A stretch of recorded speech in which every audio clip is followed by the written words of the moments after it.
Getting onto functions. So, the definition of a relation, which is separate from a function but within the same topic,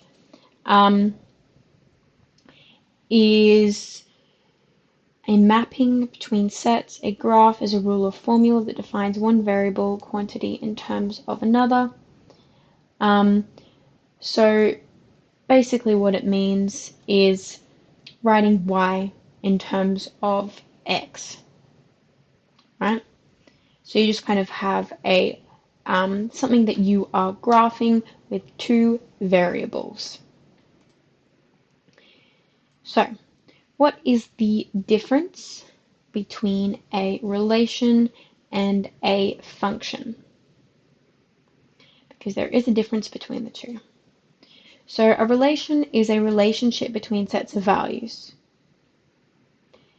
However, for a function, there can only be one y value for each x value.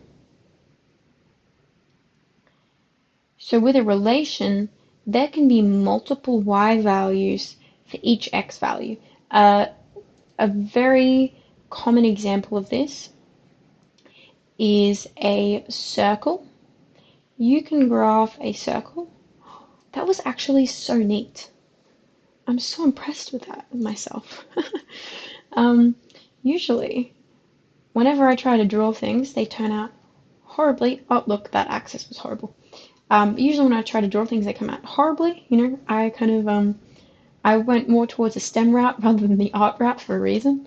But that was actually quite nice. Okay, so as you can see here, we have a graph of a circle on a set of axes. There are multiple y values for each x value.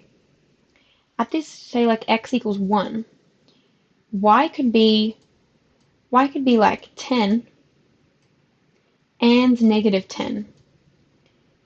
There are two y values for this x value. So because a function can only have one y value for each x value, this means that this circle here is not a function. It has to be a relation. So basically, a relation is anything where there can be multiple y values for each x value. So another way to put it is, a relation is a relationship between sets of values. So, all functions are relations, but not all relations are functions. For example, if we have a linear equation,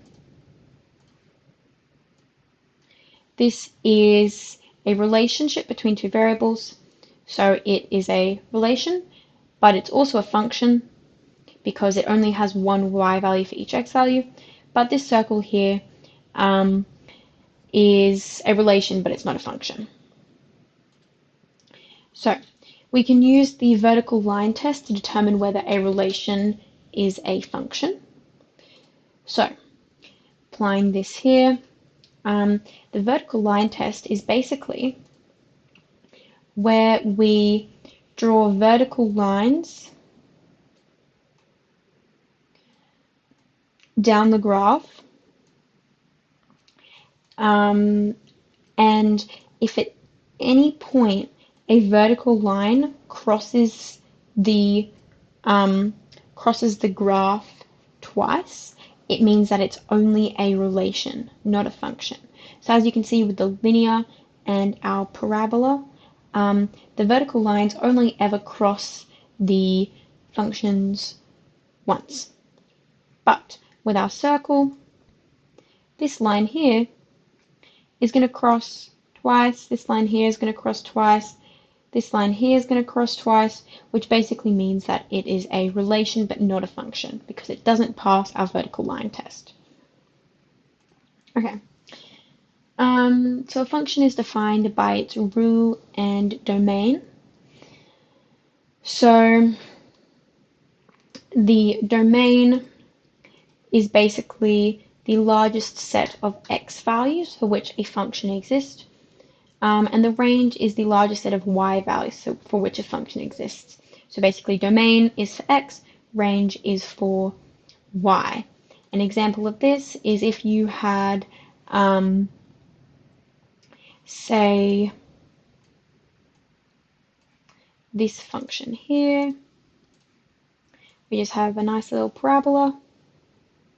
So this parabola just like spans forever in terms of the x direction.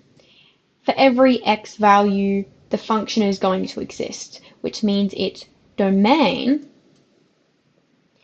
is going to be between negative infinity and infinity, because for every single x value ever, the function is going to be there. However, the range is for our y values. Down here, below the x-axis, the function doesn't exist. So when y is negative, there's no function for us to look at, which means that for our range, it's only going to start existing at 0, and then it's going to go up for forever, right? Because, up above the x-axis, the parabola is always going to exist for every value of y. But below, it's not going to exist. It's only going to start existing at 0.